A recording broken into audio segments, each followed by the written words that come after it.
Gentlemen, good morning, everybody. This is a big day. We've got FOMC, British pound just took a nosedive because inflation is cooling down, which is actually in general not a bad news, but if you look at the British pound and the big support that I wanted to play, it's not good, but our trade yesterday played out. Today, I'm gonna look into what we had yesterday and reflect on the market. You know, we're gonna have FOMC coming up today, so it's gonna be very, very interesting for Bitcoin as well. So let's dive into it.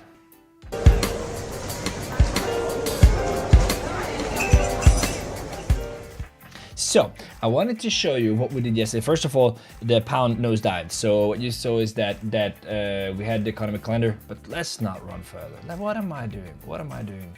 Banter Bubbles, guys. The place to be. It really is the place to be. First of all, we're gonna have a new school with Banter coming up. Newsroom coming out. We're gonna have, you know, this market we have every morning.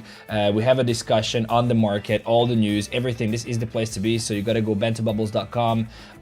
You gotta click on the newsroom, and this will come up here. All the discussion with the whole Banter research team. You should come join this every morning. It's gonna take place in about an hour from now. So it's about 7:15 GMT every single morning. I promise you, this is a place that you don't want to miss. But Banter Bubbles itself is pretty freaking awesome. You know, also seeing the internal development and talking to Josh the legend who's doing this, it's very, very good. You can come chat about coins. You know, you can go into the coins separately and find out what happens. So here's Ton. I don't know what Ton is doing or what is happening here. There's no discussion, so you gotta come and start the discussion. But Rune, for example, we are talking about Rune as well. For some reason, it's not loading now. Maybe I should just load it. Anyway, so Banter Bubbles is good. The market is green. It is exciting. It is exciting to see what is happening. I gotta log in. I gotta sign in. You can sign in with Twitter. Also, there's a pretty cool place to. Oh, you see? I got my post here. Anyway, so market is green. That's good. That's good because, but leading up for FOMC, it might not be good. You know, tricky. Market is good. I'm happy, but leading up to FOMC. I don't know how to feel about this. Somebody saying, Odin Getco is saying, hey, what's up, guys? If you're new to the channel, subscribe, hit the like button, and let me know in the comments if you want me to look at some coins after the end or towards the end of the video, because then I'm gonna look at it. So market is up, crypto market is up. Let's look at the week. What is going to happen? We have today, ladies and gentlemen, we have the UK CPI coming in at 6.7%, 0.3% lower than forecasted. Now, I wrote an awesome thread about this, just so you know. Also gonna be cool for the FOMC today. So you want to look at this thread, you can look for it on my Twitter. But basically, what happened here is that if the actual is lower than the forecast, that's not that good for currency, because that means that inflation is cooling. There's no more need for monetary policy. There's no more need to increase, for example, the interest rates. So that means that it's not that strong for the currency. And it's been 7%. I mean, it had to cool at some point, and it's the year on year, so we are slowly seeing slowing, which is pretty good. And obviously, guys, FOMC, so the interest rate hikes, we'll see what's going to happen there. We're at 5.5. Basically, everybody's predicting that there will be no rate hikes. I have no idea. You know, I'm trading the markets. I'm a TA guy. I think that it first of all is going to be a very interesting event, because this could be a break and make. You know, if we see rate hike, markets will nuke for sure. If you look at all the stocks and everything is pushing high. Crypto, Bitcoin, you know, and it doesn't look good. So I'm not sure what's going to happen, and I don't even want to argue with the experts there. But what I can say is that if we see any rate hike, we gonna nuke most probably.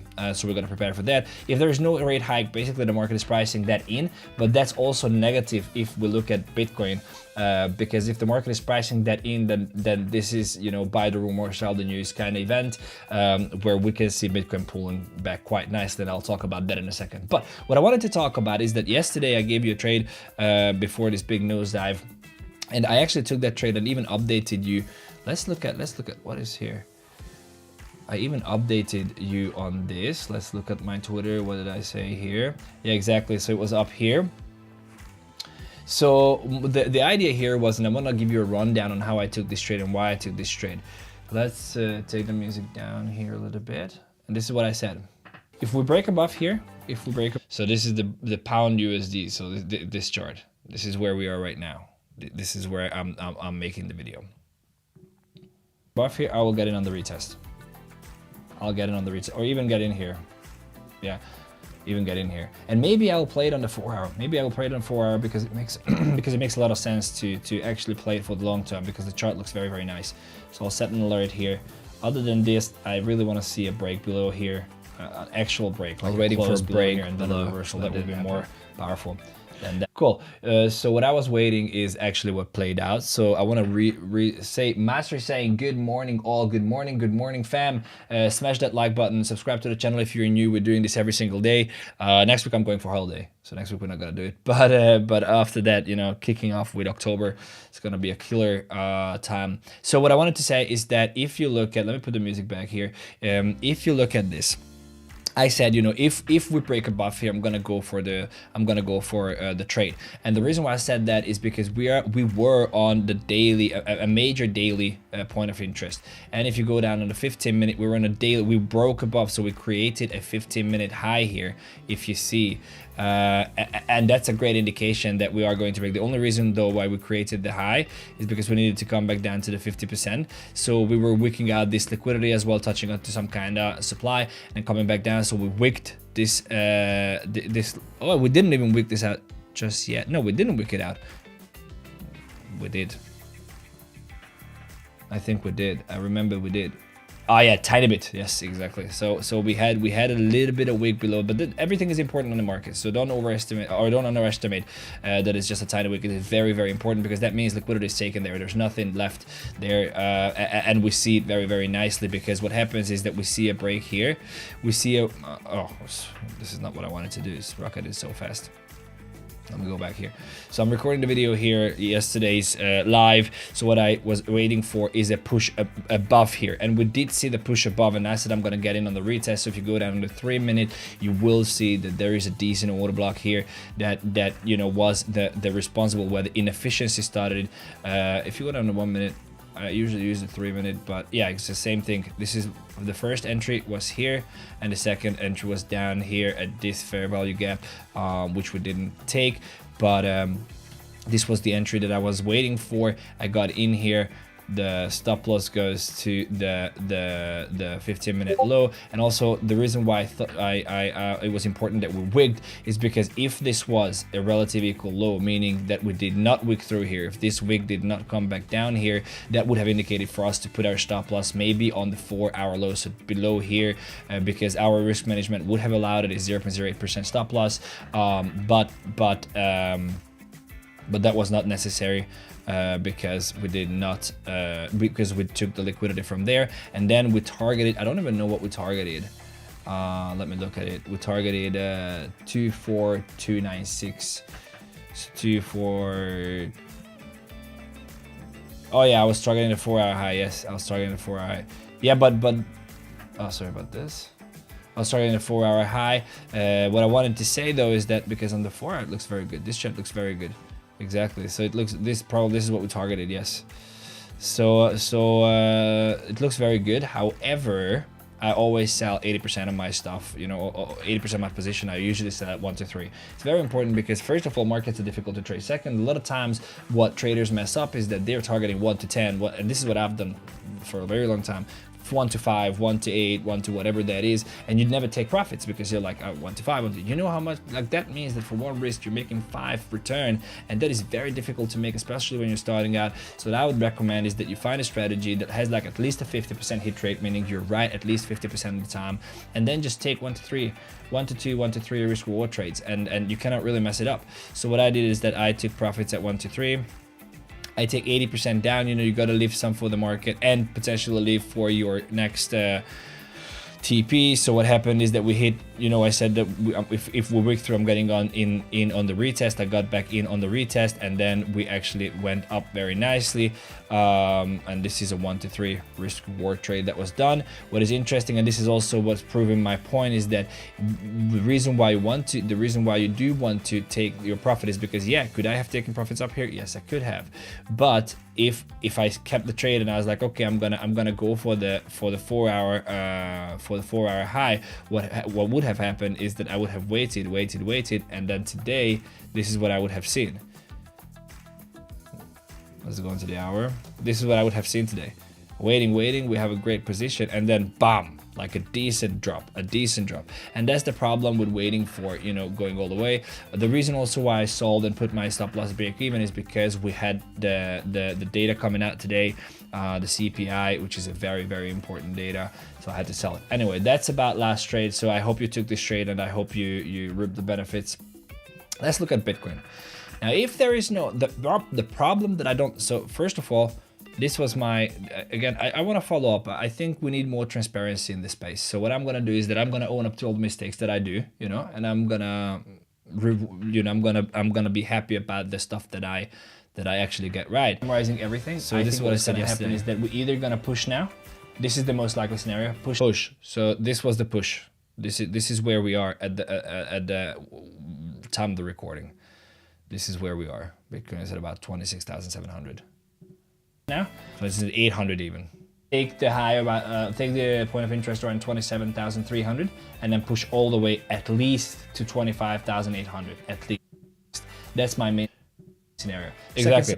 So I say that we are. I said yesterday, and this was my scenario, that we are going to push and take this point of interest, either this one, which is like the 4 hour, or just this 1 hour point of interest around 27,300.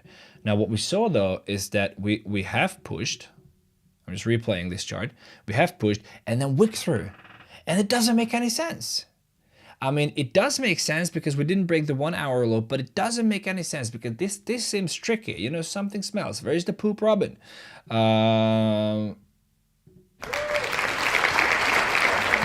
Great job. Anyway, so this does not feel right for me, and I'll tell you why. Because FOMC is coming, and I don't see liquidity above. Like, I don't really, other than this. Like, there is, when the chart does this, so you have to understand the market needs liquidity to move. So when the markets move like this, it creates liquidity. And liquidity serves as magnets, serves as gas for the price, gas for the whole market. So when price does this and keeps taking liquidity, like here, you know, we had liquidity here, then what is it? We have liquidity void here, and then we have liquidity here, and then we have liquidity here, and then we have all the way here, and then equalize, and then it comes and takes it, and it goes down, creates a void, and comes and wicks through and takes it. That indicates that we're taking all the liquidity on the top, and that's a problem. That's a problem for me. We take all the buy side liquidity, and the problem is that there's no reason for the market to really go up because there is not much liquidity. Now, open interest is raising as well, so people potentially long in, and that also is a great indication for us to look for shorts, because this is what the smart money is going to do. And I'm a little bit of conspiracy theorist and that expand that I know. Now I can say I know, or I believe, that the markets are hardly manipulated, but not necessarily in the way that we think the markets are manipulated. The markets are manipulated in a way where you're like, it's all like a play, you know, with all the news and everything. I have no idea how it plays, but I know that the market makers and people who do drive these markets know exactly what's going to happen at what point, and this is how these markets are driven. So this is also, I'm a firm believer that BlackRock's and all these big guys coming into the crypto space is gonna be reflecting on the price in a good way for the medium term, because, you know, they will not want to lose money for sure. So anyway, so what I wanted to say is that I was expecting Bitcoin from down here. From down here, I was long. I was saying that we're gonna come up to these regions and then reject. Now, the good thing is that we did not reject hard. So I was actually expecting a 4 hour rejection like this, bam. But that did not happen. So I was like, okay, that's interesting, because that means that there is still power in here. So I was like, we gotta make a new high, and we do make a new high. So like, we did make a new high here, and that's awesome. I mean, that shows strength, and if we see strength, that shows that we might actually start pushing higher, but I just don't see why, because there is not much liquidity. We have this void up here which could be taken, and I've drawn these 3 scenarios that I'm going to take down now because you saw them already, but scenario 1 reject, scenario 2 reject from here, and scenario 3 is just we come all the way to 31k. So this leads me to the point that I want to make, and the point is that if numbers are good, so if you look at what are we looking at, we have 5.5% interest rate right now. If we do not raise that, if there's no raise in interest rate, if there's no rate hike, then that is not the best for the dollar, right? So if the number doesn't raise, that's not good for the dollar. I mean, I'm not saying it's bad for the dollar, but it's definitely not good, especially considering the push that the dollar had, the Dixie had for the past, whatever that is, since July. It's like up like 6%. So considering all this, if there is no rate hike, I see the Dixie taking a little bit of a breather. I also called this about a week ago, saying that the Dixie is going to take a breather, and I think the breather is coming. But again, what I talked about liquidity, it is building up liquidity. So I think we are going to see, if scenario 1, the numbers come in higher. Oh well, numbers come in, forecast actual comes in as forecast. So like there is no rate hike, no reduction or nothing. That means that this is our point of interest, number 1. Although I think that we have a strong potential of coming down and retesting the discount zone, which would be down here. So either this or this level could be a very interesting entry point. And obviously down here, I don't think we are going to get down here, but if we are, then it's like, then yeah, that's sell Bitcoin if we get down here. But this is not financial advice, of course, but these are the scenarios that I'm looking at. Gabriel says yesterday was pure manipulation, today will be worse. Yes, we're gonna see dark mole candles all around the place. Manipulation also, but manipulation builds up, guys. So it's not necessarily just manipulation on spot, but manipulation for days and weeks before the events. And especially we can see this in crypto. So reflecting on Dixie, I think we are going to see a little bit of pullback here, potentially to this 104.5, 104.8 region. And then maybe all the way down to the discount, which would be like 104, 104.2. We have to see a lower time frame confirmation on that. But what I'm expecting Bitcoin to do, number 1, if there is no rate hike, I think that we are going to see a push. I think we're going to see a push to 27.8, 28,000. So we're going to come up to this point of interest up here. Why is this not marked as POI? So we are going to see us pushing up a little bit higher here. We're gonna see pushing up a little bit higher. We are building a massive liquidity void, guys. So this has to be taken. So either now or from 31k, I don't know, but this has to be taken. Like, it's not even a question. Exactly. So what I see is that we are going to push up. I'm not even gonna mark this. It's like a whole void here. This has to be taken. So what I'm thinking is that we are going to, if the numbers are good, scenario 1 is that we are going to see a push here and then reject from here, wait for the rejection, and then all the way down what we've discussed, 22.23. If there is rate hike, Bitcoin is gonna potentially nosedive, then the DXY is gonna push, then we're gonna take this liquidity all the way, but don't get bearish. So even if that happens, that would be a little bit better. There is still a potential because we built up. So liquidity works in a way that it serves as fuel for the market, and this is where manipulation comes in as very, very handy. Is that you want to see liquidity building up above a decent point of interest always. And if you look at this is a void. Someone asked me if I don't take this fair value gap under consideration because I said we might reverse from this area. Well, I do take this under consideration, but I don't think we're gonna come down all the way. And the only reason why I don't think we are going to come down because we have massive liquidity here. So what moves the market? Liquidity moves the market. So if there is liquidity above a point of interest, there's no reason for the market to come down. There's just simply no reason. So the reason why I don't think we're going to come down here, again, depending on how liquidity will build up, but I think what's going to happen is that we're going to take all this liquidity, come down to these levels, which will be 25,700 ish. This is the region that I'm looking at, and then bounce from here. This is actually what I'm what I'm expecting to happen. Guys, let me know if you want any coins that I should analyze, because I want to cut this short. I have about 10-15 minutes. I don't want to take much more than that, so I can look at it at the end of this stream. So this is what I'm expecting to play out. Or again, possibly if they announce, if our friend JP says no more rate hikes, then Bitcoin is gonna go ballistic. So let's hope for that. Also a possibility, but even if that happens, you know, we have to consider that this is the reason why I'm still a little bit bearish, guys, is because I've talked about this a couple of days ago, or maybe on Twitter. By the way, if you don't follow me on Twitter, you should go follow me on Twitter. You know where you see it, where my Twitter is, in the description, but also you see it here. And also you have to subscribe to this channel and smash that like button if you like it. Leave a comment, that helps me a lot. I'm gonna get to 100,000 followers by 2025. That's the plan. So thanks for being here, appreciate you. So the reason why I think that we are going to go up, the reason why I don't think that this will be so the reason why I'm a little bit bearish still is because if you look at the previous push that we had from this region, right? So this was the point of interest down here. First of all, this was the point of interest. And then we had a consolidation, and then we pushed. This is the weekly chart on the Bitcoin. And then we took liquidity here, we took liquidity here. So this was a very strong level that actually took liquidity, which is very important to define a great point of interest. So we took liquidity. Then the next level came. This was the next level. And then we pushed and we took liquidity. Relatively equal highs. A lot of people were shorting for weeks here, for weeks. So that means that we took liquidity, which indicates a very strong point of interest. And now if you look at this point of interest, you're like, what the heck is that? You know, we pushed, but we kind of wigged this, but there was not really any liquidity that we took. If we would have taken this, which would be a weekly major level, I would be like, okay, that's cool, but we didn't close above with the body. Even above the recent week high, we couldn't close above with the body, and that indicates that this level is not a strong level.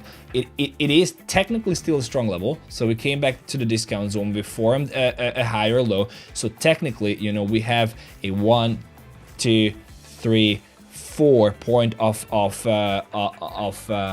trend, and that is actually very, very good. But the problem is that we could not push through, so we could not create the fifth one. The reason why I was long on the bottom here is because this is a valid trend, guys. Like this is a valid trend. This can hold, and we can easily see what happens here. We see the consolidation here, we see the consolidation here, and we see the consolidation here. So what could happen is that we see a God candle, especially if JP announces that there will be no more rate hikes. That could easily happen. But I'm not buying it. So if you look at, don't get caught on the lower time frame. Sometimes I do for confirmation, and it's just great to look at. But if you look at the 4 hour, it's a clear sell. I mean, it's a clear sell. There is a point of interest. We have a rejection. It's coming up. You know, we have this choppy moving up, which means we leave a lot of liquidity up. We have a big push, rejection. We can't break the 4 hour low. We have a big push, rejection. The question is, can we break the 4 hour low? So my main indication for this will be, I'm not gonna do anything right now. I'm not gonna sell my spot. I'm not gonna do anything. I'm gonna wait for this 4 hour low to tell me something. I'm gonna wait for FOMC. You know, I want to see what's gonna happen there. Is that actually the level? Did we close above here? Yeah, it's a strong level, guys. It's a strong level. So so my game plan is that we're gonna come up here, potentially come up to 27,800. Again, we gotta look for confirmation. So I'm not here to tell you what's gonna happen for sure. What I'm here to tell you is that what are the potentials, and the possibilities are that we're gonna come up here. There's no rate hike. That means that we are potentially, you know, market price this evil, we just dump here, or we're gonna push.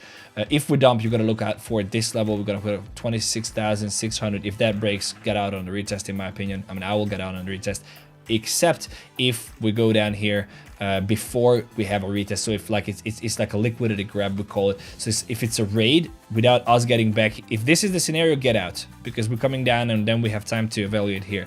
But if the scenario is off us just doing this and bam, then I'm not gonna get out, because then liquidity is taken, liquidity void is created on the top, and we are potentially reversing from there, and then we go from there every single day. And the second scenario is, you know, JP announces that, you know, there will be no rate hikes, and then we just rocket. Potential targets are 31,000-ish. So these are the scenarios. DXY, I talked about. I'm still expecting this DXY at 106, 108. Let's not talk about that much. This is a trade that I wanted to bring you guys. So let's look at Euro, Aussie dollars. So this is actually a decent trade. Why? Also because can someone tell me in the chat, why do you think this is a decent trade? if you're not just listening in the background. If you can tell me why this is a decent trade, I'll be the happiest guy alive, because that means you've been listening to my content, and that means that you've been, you know, paying attention. So if until you're right, I'm gonna start explaining. So you see that there is a massive liquidity built up here, massive liquidity. So that means, again, what I said is that the market's coming down like this. Some of the pattern traders call this a flag. The reason why flags work is because it is creating liquidity. That's the only reason why it works, is because a flag can come down in a very bad manner as well. So for example, I see people drawing flags. So for example, if you have a market like this, so this is going to be also a lesson, why do patterns don't work always. So you have this, a flag, and then when the flag comes down like this, that's a decent flag, because not because it's a flag and it's coming down after a pump. No, it's because it is creating liquidity. It is creating liquidity. That's the only reason why this is a potentially good flag.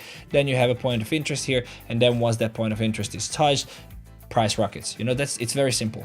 But what is a, so to say, bad flag? So the reason why flags don't always work is because sometimes price comes down like this.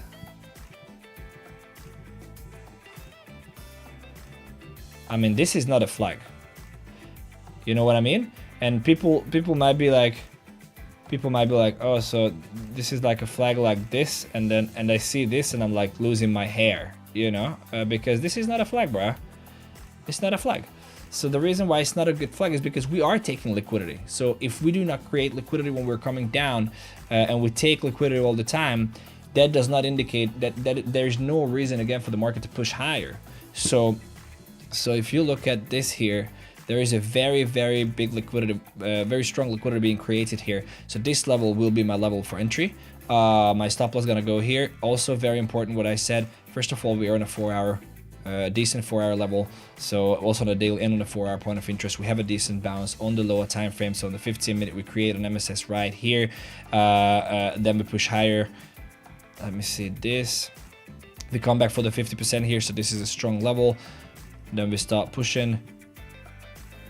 Then what we see is that we have a close below here and an immediate MSS. It might get a little bit messy now, but so we see an MSS both on the 15-minute and on the 5-minute, a strong MSS. We take liquidity from here, so this low here gets wigged, and that means there's no reason for us to wick lower. We're potentially going to come down to the beginning of the inefficiency, which is around 1.653, and then move on because of the liquidity that's been built up. So this is a trade that I'm going to take. I have a limit order here, and this could be something interesting for you guys.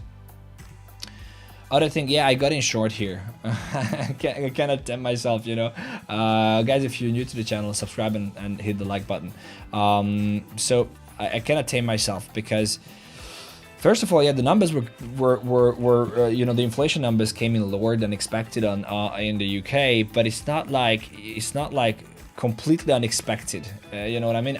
So I think if you're a TA guy, you gotta look at the fundamentals, obviously, but you also have to look at the chart and say, okay, what is this chart telling me? And I'll tell you what this chart is telling me. This is telling me that we have a high point here, strong structure point. We come down here, then we retest, and then we make another low. So that's again like a 4-point structure. So I'm like, okay, so that means like it's gone. Like that means that we are in a confirmed downtrend. Now there are two main areas where we could see a reversal. What was responsible for the break? The actual point that was responsible for the break below here, the wick here, is this level, this point of interest on the 4-hour.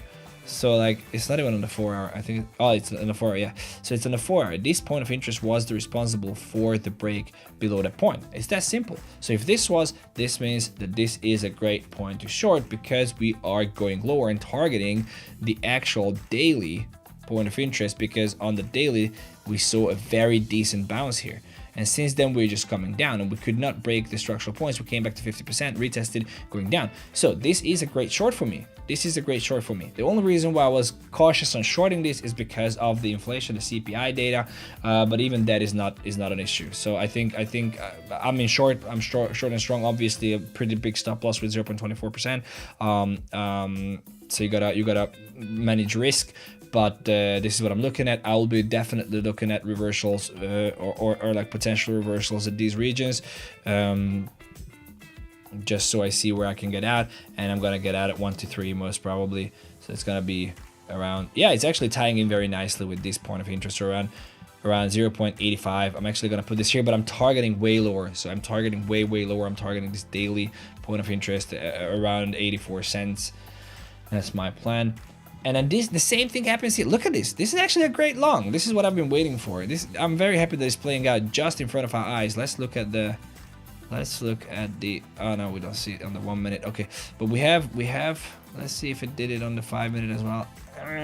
No, if we break, let's wait for this. Let's be gentlemen.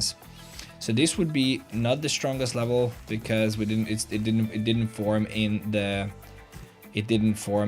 premium zone, but I'll be, you know, taking this as a great level because we have the economic data coming out today, or came out today. So I think this is going to be a great level.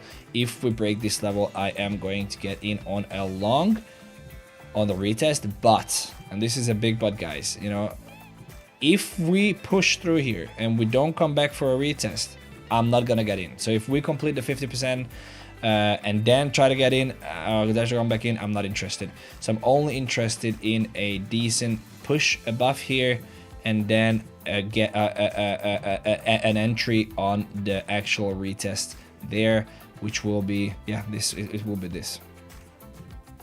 Depending on how high we push it, if we don't touch the 50%, then I'm fine. So then I'm still interested in getting in. This will be my first point of entry, point of interest, and potential entry. And depending on how high we push, this could be my other point of interest to look at. So I'm potentially looking at a push here on the pound Aussie dollar, and then a retest and push, or a push, retest, push, or should I mark this nicer? Let me know in the chat if you like this content, guys. Like, it really means the world to me if you tell me what do you want from this content, and how do you like it and all that. So I see, like, we have a push, then a retest, then a push. Second scenario, I see push, retest, push. Let me see this. Has to be below. Or third scenario, we come, push above, and then push, and then there is no entry here. There is no entry here.